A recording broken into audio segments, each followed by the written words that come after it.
Lila was the most beautiful girl in her Apache tribe, and everyone believed she was destined for happiness. But the chief's spoiled son, Taho, who was used to getting whatever he wanted, decided that Lila should belong to him. When she refused him, he slandered her, convincing everyone that an evil spirit had possessed her. Bound, humiliated, and betrayed by her own people, Lila was to be sacrificed in a cruel ritual to keep misfortune away from the tribe. By some miracle, she escaped that fate and found shelter with a lone cowboy named Shane. But how long can she stay hidden, now that the whole tribe is out hunting for her? Welcome to Weathered Stories. Today I'll share an incredible story about a young woman who had to endure cruel betrayal, humiliation, and the terror of losing her own life. And about the courage and kindness of a lone cowboy who risked everything to protect and save a stranger. Will justice prevail, or will Lila forever remain possessed in the eyes of her people? Will her heart ever trust a man again, after all the pain and suffering she's been through? If you want to find out what Lila and Shane must go through, get comfortable, hit that thumbs up, and let's begin. Shane was at home, just like any other day. The sun was still burning through the dusty window, refusing to sink below the horizon, even though evening was coming on. The air was dry, the ground outside cracked and scorched. The house smelled of dust and fried beans. Shane sat at the table, eating in silence. An old rifle hung on the wall. Everything was as usual, quiet, the familiar sounds of home, life moving slow and steady, with no one around to bother him. He was about to step out onto the porch when, suddenly, a sharp, loud knock sounded at the door. It startled him. No one ever showed up out here for no reason. Shane stood up fast and froze for a second, eyes fixed on the door. His heart tightened. He moved to the wall, grabbed his rifle, holding it firm but steady. The house grew even quieter. Even the wind seemed to die down. The knock came again, a little weaker this time, as if whoever was outside was losing strength. Shane moved slowly, taking his time, and opened the door, ready for anything. A girl was standing on the porch, young, strikingly beautiful, with long dark hair now tangled and dusty. Her clothes were torn, her skin scraped and bruised, lips cracked from the wind. She was barely standing, trembling from exhaustion and fear. For a moment, they just stared at each other in silence. Then her knees buckled, and she started to collapse right there at the doorstep, losing consciousness. Shane barely caught her in time.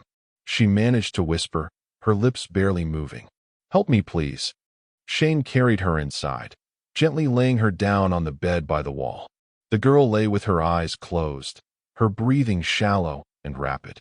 After a minute, she came to, slowly lifting herself up, looking around, not quite sure where she was. Shane grabbed a mug, poured water from the jug, and handed it to her. The girl drank greedily, almost spilling half of it. He watched silently as she finished the water and only then put the rifle back on the wall. The heat, the dust, and the quiet loneliness outside, all of it seemed far away now. The little house was filled with a tight sense of waiting and worry. Shane knew, in that moment, his quiet life was over. After the girl drank the water, she had nothing left. She immediately slipped into unconsciousness, falling into a restless, troubled sleep. Shane sat on the edge of the bed and looked carefully at her arms and legs. There were fresh scrapes, deep scratches, even dried blood in places. It was clear someone had tied her up and treated her cruelly. He opened a tin box of first aid supplies, heated some water on the stove, and quietly got to work. Gently as he could, he cleaned her wounds, washed away the dirt, and covered them with ointment to keep out infection. Then he wrapped her wrists, ankles, and elbow with bandages. He tried not to disturb her, but every now and then, the girl whimpered and flinched in her sleep. She slept nearly until morning. Only when sunlight turned the walls golden did the girl finally stir and open her eyes. At first, she had no idea where she was. Then she noticed the bandages on her arms and legs and gently touched them. Her eyes filled with surprise. She looked at Shane, silently questioning him. Shane spoke quietly. "It's all right. Just fixed up your wounds." You're lucky you made it here. You're safe now." He handed her a wooden bowl with roasted potatoes and some dried meat. The girl hesitantly took the food, smelled it, tasted it. At first she ate slowly and carefully, as if not quite believing any of it was real. But after a minute, realizing nobody meant her harm, she started eating a little faster, her gaze on Shane not so guarded anymore. Something new showed in her eyes, just a hint of gratitude and a faint glimmer of hope. The fear hadn't vanished, but it was less now. Shane noticed it right away. He looked at her and felt something stir inside, a sharp sense that someone had hurt her badly, chased her across this hot, dry land like she was some wild animal, not a human being.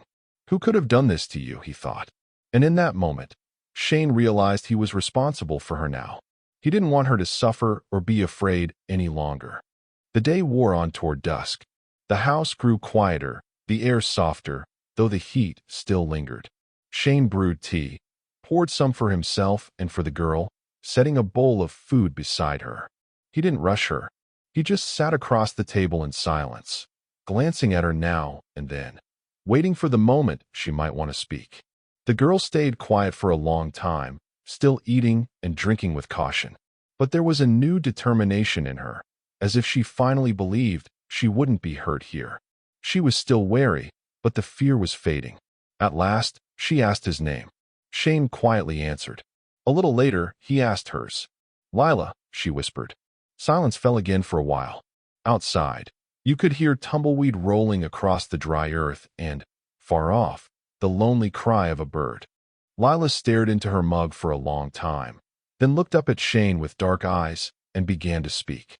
"His name is Taho," she said quietly. "The chief's son. He always took whatever he wanted. No one ever dared say no to him." She shifted on the bed, hugging her bandaged arms to her chest. Every word seemed to cost her. Her lips trembled, her eyes distant, as if she was reliving every moment. She looked down at her cup, gripping her wrapped fingers tightly, trying to find the courage to go on. He was always rough and mean, but thought he could do anything. I didn't want to be his wife. I told him no. I knew he'd get angry, but I never imagined this. Shane listened, hardly daring to breathe. Lila stared off to the side, lost in the memory. That's when he decided to ruin me. One evening, Taho gave me something to eat. It tasted odd, but I was hungry and didn't think much of it. After that, my head got fuzzy, my body wouldn't do what I told it to. I didn't understand anything, couldn't even speak straight. He stood by, just watching, waiting. Then he started calling people over, pointing at me. He told them I was babbling in some strange language, that my eyes looked like a witch's, that an evil spirit had possessed me. He kept saying it over and over, loud enough for everyone to hear. Lila paused, tears filling her eyes, but she pressed on. People believed him, even the chief.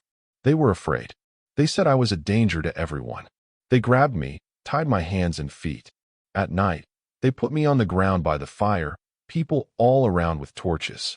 They decided to sacrifice me in the morning, to drive out the evil spirit and save the village. Lila's voice grew softer. I lay there, tied up, too scared to even breathe. Everyone turned away. I begged for help, but no one listened. It was cold and so frightening. Later that night, when everyone was asleep, Taho came over to me. He looked at me with pure hatred. He sat down, leaned in close, and started whispering how I was worth nothing, how no one would help me. He mocked me, called me names, said I was dirty. I tried to turn away, but he held my face. I cried, and he just laughed, told me no one would ever believe me, that I wasn't even human anymore. Tears streamed down her cheeks, her voice shaking. When he finally left, I was alone. I stared up at the sky, prayed. My hands, in the sand, found a sharp stone. I rubbed it against the ropes for a long time, until I finally cut through them. My hands were bleeding, but I knew, if I stayed, I'd die. I stood up quietly, looked around. Everyone was asleep, just the fire burning low.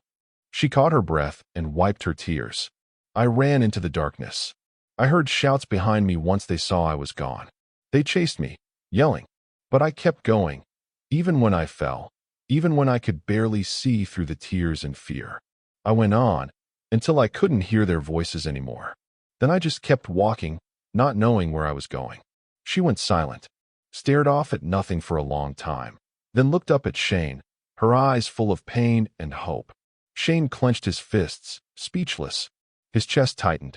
He looked at Lila and felt a burning anger, at those who betrayed her, and at Taho, who was willing to ruin a life out of spite. It hurt to see her tears, to see her shaking even now, when the dangers seemed to be over. He thought to himself, no one ever had the right to treat her this way. No one should ever shame her or break her again. Right then, Shane decided he would never let anyone hurt her again. Whatever happened, he'd never hand Lila over to those who'd try to destroy her life again. Shane looked at her and quietly said, "You're safe now. No one's ever going to hurt you again." Lila nodded, but the tears kept streaming down her cheeks. He went on, his face growing harder, his voice dropping low. "You know, I've been through something like that too. I once had a friend, almost like a brother. We worked together, herding cattle for a wealthy rancher. Then, one day, a colt disappeared, a valuable one. Nobody knew where it went. The owner was quick to blame me. I wasn't local, just moved into town not long before." He gave a short, humorless laugh. "My friend turned his back on me right away. The others did too. No one even tried to figure out what really happened.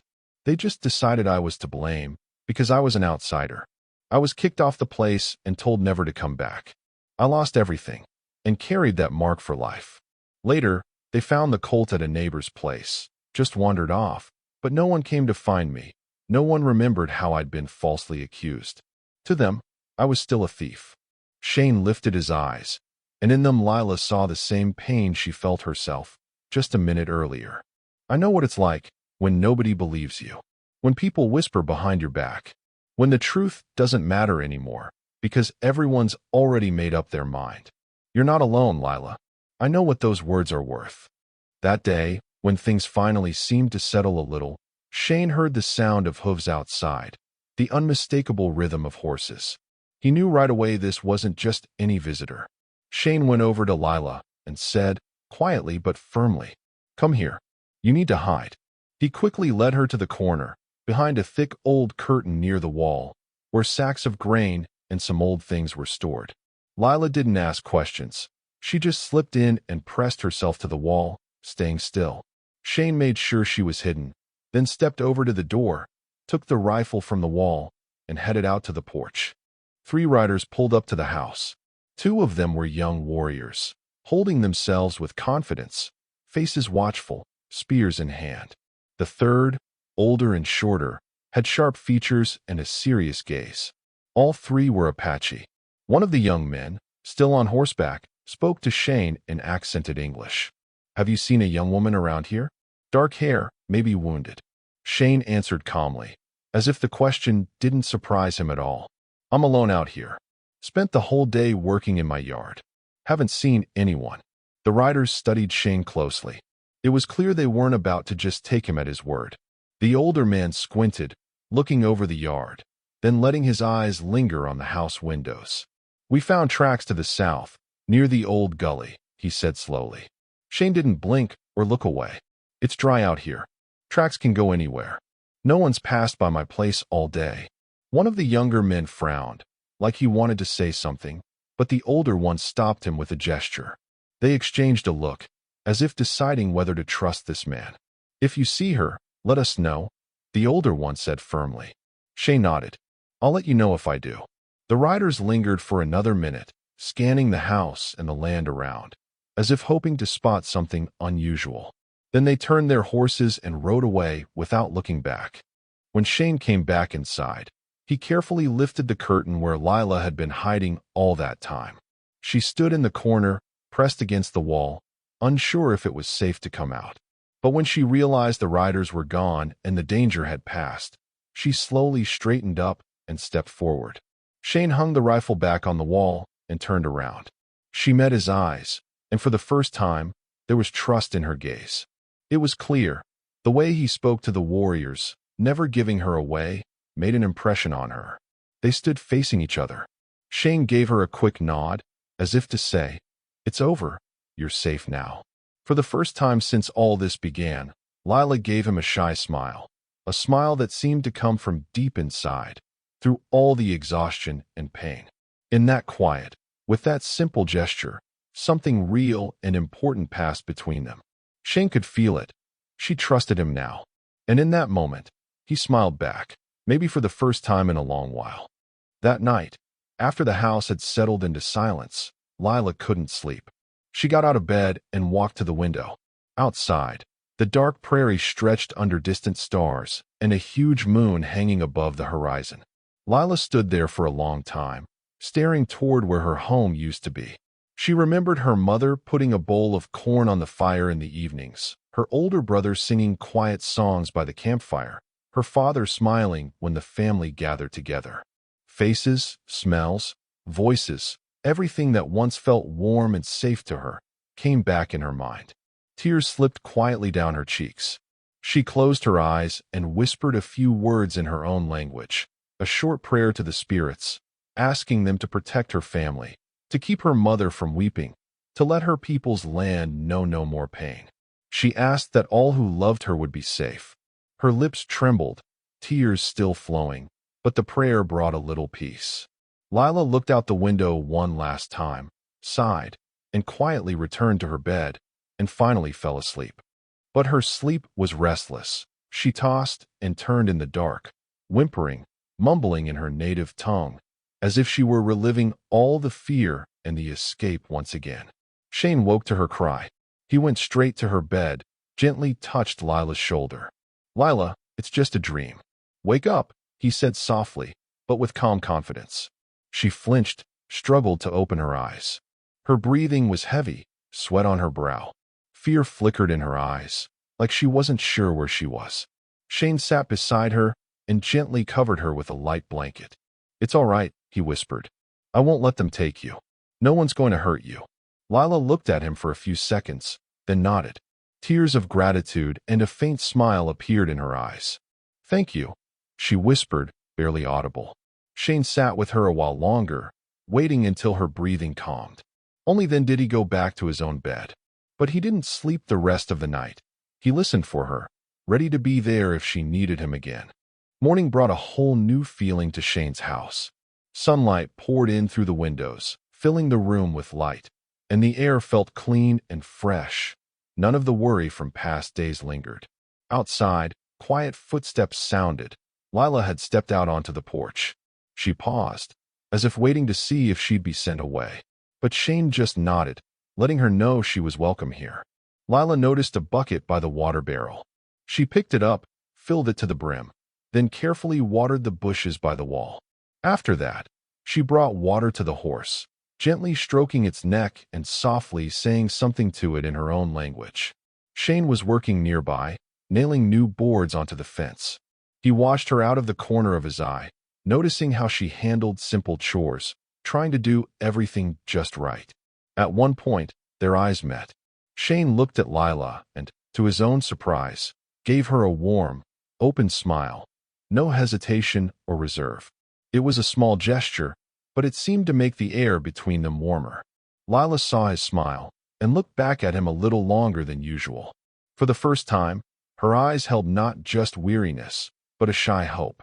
She went back to work, gently wiping water droplets off the rim of the bucket with her palm. That's how their day began, each busy with their own task, but always close by.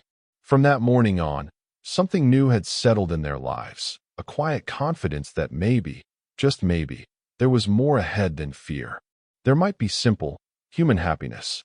When all the chores were done, Lila stood by the doorway for a moment, feeling tired and strangely peaceful, a feeling she hadn't known in a long time. She ran her hand over her face, feeling the dry dust on her skin, and suddenly realized how much she wanted to wash away all the fear, the running, the pain, everything that had stuck to her these past days. Glancing across the yard, she saw Shane busy with his work by the shed. Lila quietly made her way around the back of the house, to where a big barrel of water stood.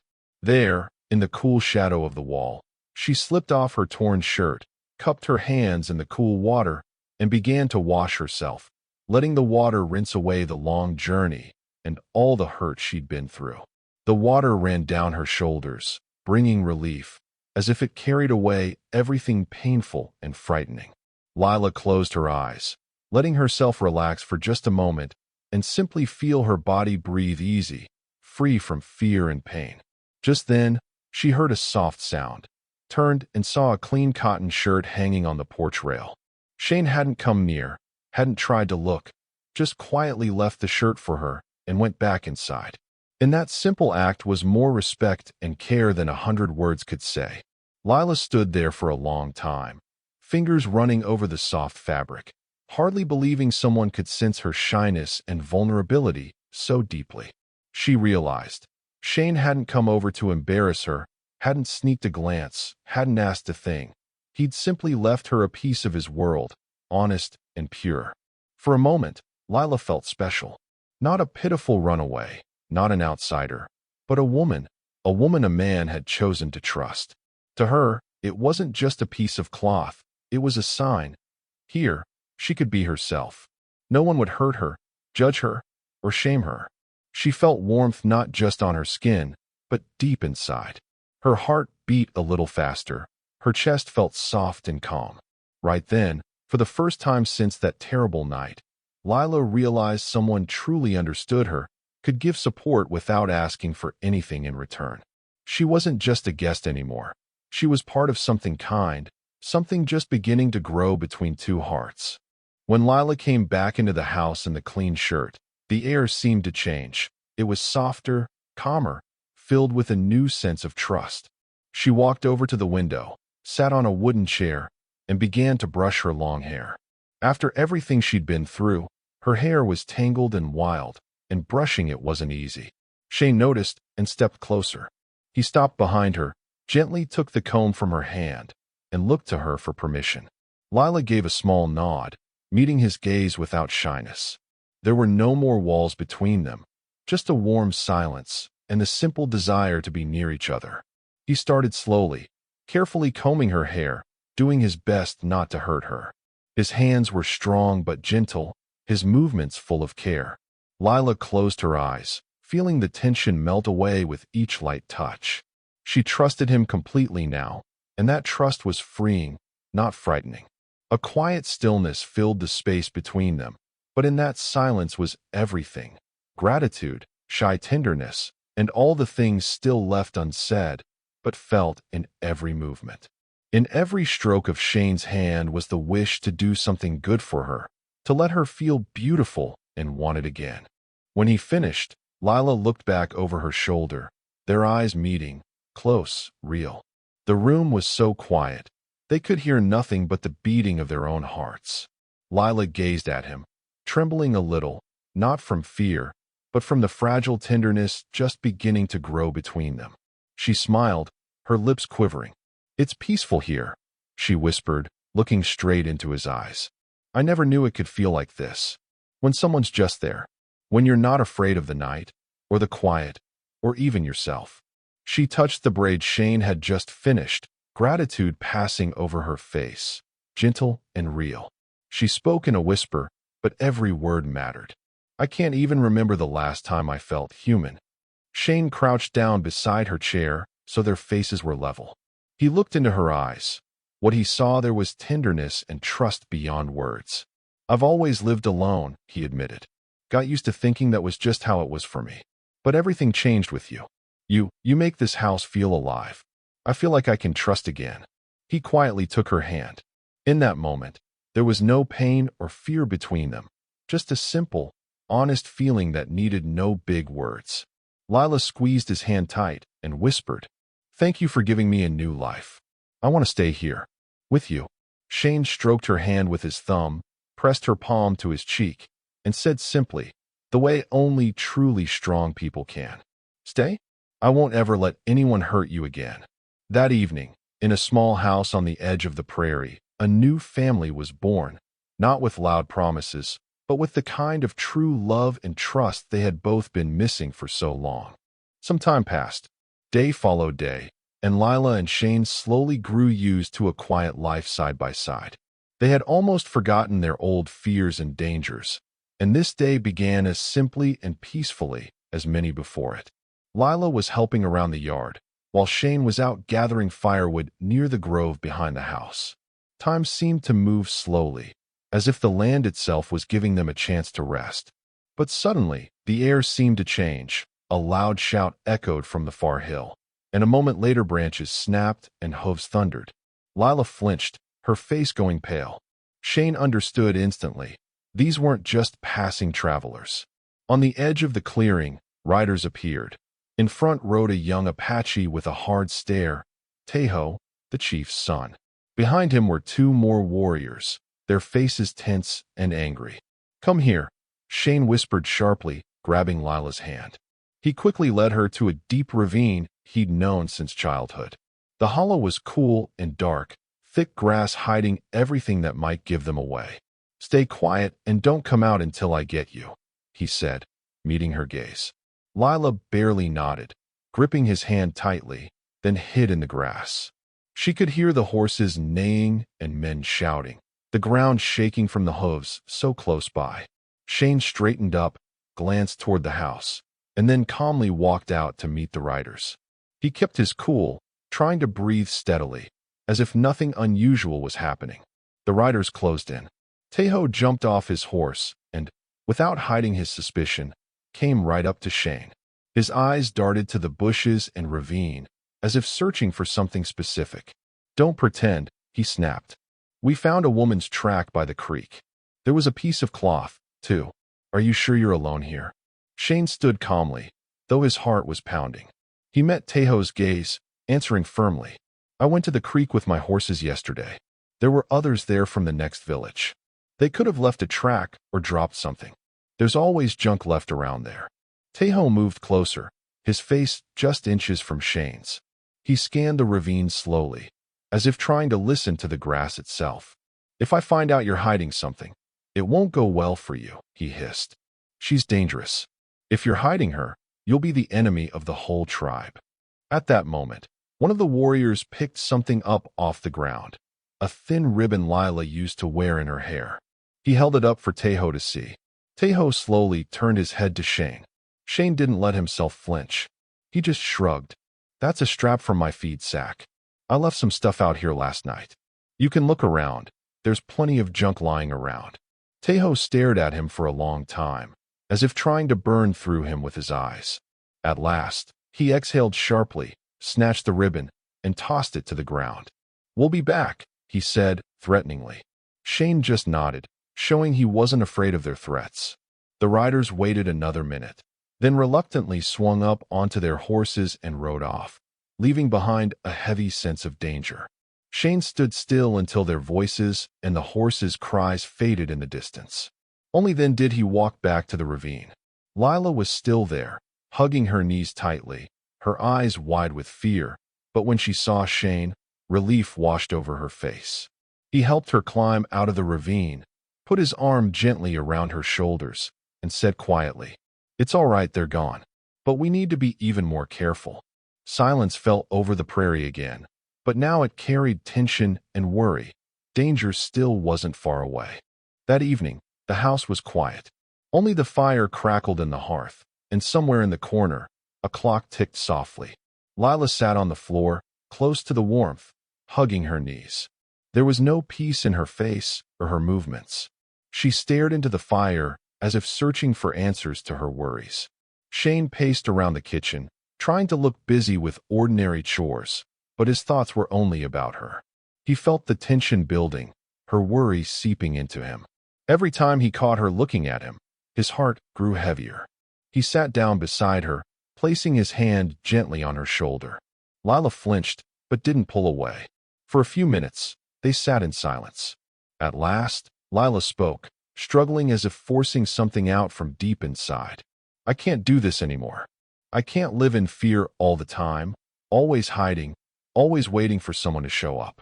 Even when it's quiet, I feel all tight inside. I want to breathe freely. I want to be a person, not a shadow." Her voice trembled, and there were tears in her eyes. Shane placed his hand over hers, holding it tight. He didn't answer right away, searching for the right words. "I understand," he said quietly. "I see how you're hurting. And it pains me to watch you live like this, locked away. I don't want you to be afraid." He looked into her eyes, and she saw the same desperation in him that she felt herself. Lila sighed and leaned her forehead on his shoulder. She was quiet for a long time, then whispered, "But what can we do? They're still looking for me. If they find me, I don't want to go through all that again. I'm afraid for you." Shane gently put his arm around her, holding her close. "I won't let them take you," he said firmly. "But if we keep hiding forever, the pain will never go away. You'll never be happy if you have to live in fear." Lila pulled back a little, looking at him with surprise and hope. "But how? What can we do? We're alone out here." "I'll go to the chief myself," Shane said at last, softly. "I'll speak to him face to face. I won't make excuses, I won't ask for anything. I'll just tell the truth, plain and simple." Lila looked at him, her eyes wide with worry. She shook her head, clutching his hand almost pleadingly. "No, Shane, don't. They won't believe you. It's dangerous. You're an outsider to them. They could hurt you. I don't want anything bad to happen to you because of me." Shane gave a small smile and gently stroked her fingers. "Lila, I can't do it any other way. I can't look at you and pretend nothing's wrong. If the chief has any sense of fairness at all, he'll listen. I'll invite him here, to this house. Let him look you in the eye. I'll tell him the truth matters, not just for you, but for his whole tribe. He can decide for himself when he knows everything." Lila's breathing was heavy, her eyes filling with tears. "They'll still believe Taho. I'm scared for you, Shane. If something happens to you." He pulled her closer, holding her tight but gentle, pressing her to his chest. "I know you're scared," he whispered into her hair. "But I can't just sit and do nothing. Taho can't win. If we keep silent now, he'll do the same thing to someone else." Lila was quiet, hiding her face against his chest. Inside her, fear for herself and for him fought with pain, hurt, and a new feeling, knowing someone was ready to risk everything for her. "You're so brave," she whispered so softly he could barely hear. "I'm more afraid for you than for myself." "I'll come back," Shane promised, holding her close. "I'll make things right, so no one can ever call you guilty again." The night was restless. The fire in the hearth had nearly burned out, and the house was quiet. Only the wind whistled somewhere outside. Lila fell asleep beside him, worn out after all the worry, but her sleep was uneasy. She often sighed and sometimes spoke softly in her dreams. Shane couldn't close his eyes. He sat at the edge of the bed, watching Lila in the half-light. His gaze was full of resolve, but there was worry there too, the kind you feel before stepping into the unknown. He thought about the next day, about speaking to the chief, about how this might bring trouble not just to him, but to Lila as well. Sometimes he wished he could turn back, stay in this safe and silent place. But he knew, for Lila, this wasn't life, it was just surviving. He took her hand in his, gently stroking it, as if to say, "No matter what happens, I'm right here." At one point, Lila opened her eyes. She squeezed his hand tighter, then soon drifted back to sleep, while Shane sat there a long time, staring into the darkness, determined to meet the dawn with the same resolve. At sunrise, Shane dressed simply, taking nothing but his old hat and the firm intention to finish what he had started. Lila watched him silently all the way to the door, her fingers clenched until her knuckles turned white. At the door, he paused, covered her hand with his own, and promised, "I'll be back. Stay strong." She couldn't hold back. Tears welled up in her eyes, and as Shane walked the path toward the distant camp, Lila quietly wept, watching him until he disappeared on the horizon. The walk to the Apache camp took nearly an hour. The sun was just rising when Shane reached the edge of the settlement. He was met with suspicion. Women pulled their children away, and men stood watchfully with weapons in hand, their eyes heavy and cold. But Shane didn't turn aside. He walked straight to the large tent where the chief usually sat. A guard stopped him at the entrance, eyeing him warily. "What do you want?" "Leave, outsider." Shane looked him in the eye. "I need to see the chief. I have something important to tell him, something that matters for him and for all of you." The guard didn't let him in right away, but didn't drive him off, either. He called another warrior, who disappeared inside the tent and came back a few minutes later. "The chief will hear you." Inside, it was cool and quiet. The chief sat on a mat, his posture straight, his face shadowed. He didn't hurry to speak, just watched Shane closely. Shane stood by the entrance, holding his hat in his hands, collecting his thoughts. "Why have you come here?" The chief's voice was harsh and weary. "I came because of Lila," Shane said softly, but with conviction. "I know you're searching for her, because you believe she's possessed by an evil spirit. But it's a lie. You have to hear the truth for yourself." The chief gave him a long, probing look. "Why do you think I'd believe an outsider? The tribe believes the word of my son. Taho says Lila is cursed. If she isn't, why did she run away?" Shane didn't look away. "You want to know what really happened? Come to my house tomorrow night. I'll show you and tell you the truth. You'll see Lila. You'll hear her out. Decide for yourself what comes next. Don't just take Taho's word for it. Look her in the eye." The tent fell silent. The chief bowed his head, weighing the risks in silence. Finally, he looked up. "You know you're risking your life. If you're lying, no one will help you." Shane stood firm. "I ask for nothing but an honest talk. After that, do what you think is right." The chief stared at him a long time, then gave a short nod. "All right, I'll come. But if you've deceived me, you and Lila will pay for it." Shane took a deep breath and stepped back out into the sunlight. Now everything depended on the following night, and whether the chief had the wisdom to see the truth with his own eyes. That night, the chief sat alone by his evening fire, away from the camp's noise. The darkness was deep, with only the flames lighting his face, etching out the deep lines of his worry. Slowly, he ran a stick through his hands, sometimes tossing dry grass into the fire, letting the smoke rise higher and taste bitter. He thought of all the years behind him, of his son, of what Taho had been like as a boy. Even then, Taho was stubborn, quick-tempered. He bullied other children, always demanded his own way. Many times, the chief had felt the hard stares of mothers whose children Taho had hurt, but he always forgave his son, thinking, a chief's son has the right to be strong, even if it's the strength of anger. As Taho grew, he only got harsher. Spoiled, used to attention, he never knew denial or real work. Suddenly, the chief realized he hadn't given his son the most important things: honor, conscience, the ability to answer for his actions. He sighed deeply, feeling guilty for both his tribe and his son. Somewhere deep inside, a worry grew. Maybe this trouble with Lila wasn't just bad luck, but the result of his own mistakes. In the firelight's shadows, the chief looked older and more tired than ever.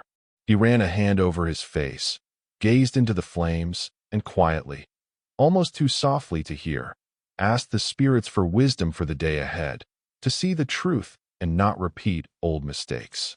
The next evening, Shane's house was wrapped in tense silence. Lila could barely sit still, her heart pounding too loud in her chest. Shane tried not to show his nerves, quietly squeezing her hand in his.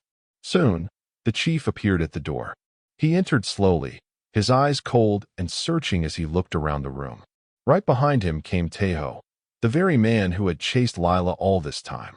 Now, Taho's eyes burned with anger and challenge. Shane motioned for them to come in. The chief took a seat without a word. Taho remained standing, arms crossed over his chest. "Speak," the chief said sharply, looking at Shane. Shane started calmly and plainly, wasting no words. He told them everything that had happened, how Lila had come to his home, beaten and exhausted, afraid to return because she knew no one would believe her.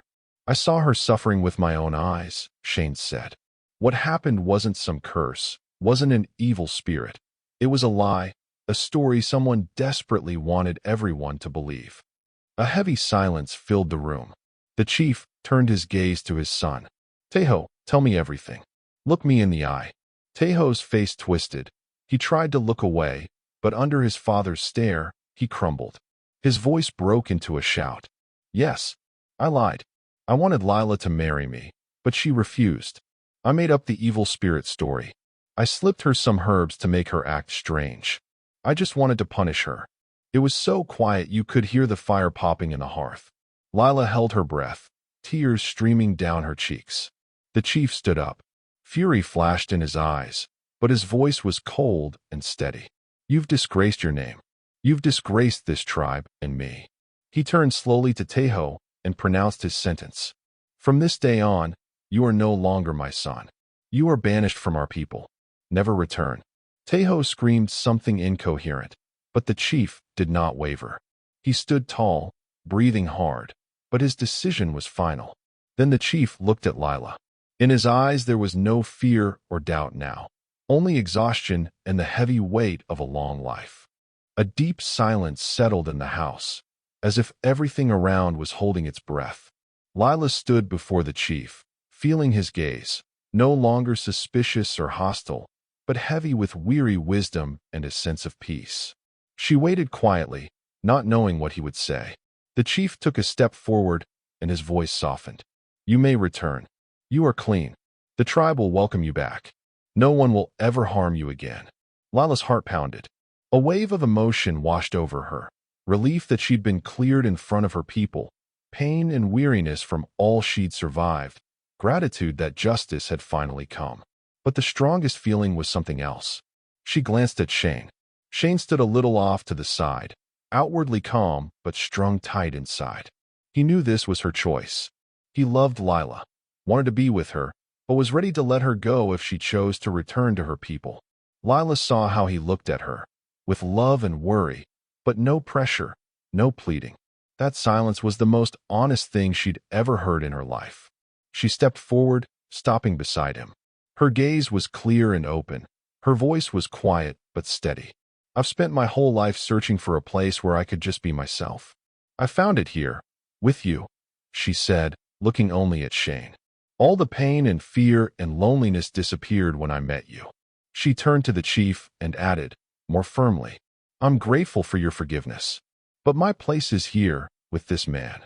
Shane's face flashed with both pain and joy. Those feelings fought inside him for a moment before giving way to relief and happiness. He gently took Lila's hand. They stood together, side by side, and nothing could part them now. The chief nodded, showing respect for her choice. In his eyes flickered both sadness for a lost son and pride in the honesty and strength of those standing before him. A few weeks had passed since the truth came to light, and evil was finally called by its name. Everything had changed. Real peace settled in Shane's house. Lila no longer had to hide. She walked the prairie with her head held high, smiling, gathering herbs by the creek, laughing when the wind played with her hair.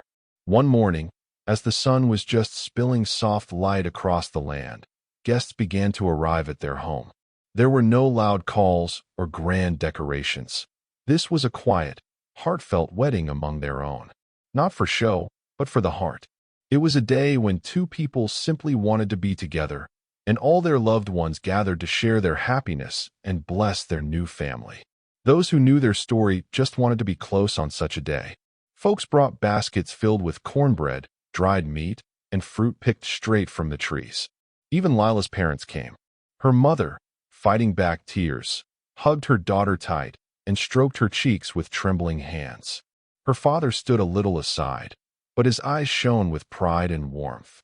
By noon, everything was ready out back. Simple tables draped with cloth, benches made from old planks, a few garlands of wildflowers woven by the women of the village. The air was thick with the scent of fresh grass and sun-warmed wood. Everywhere felt safe and kind.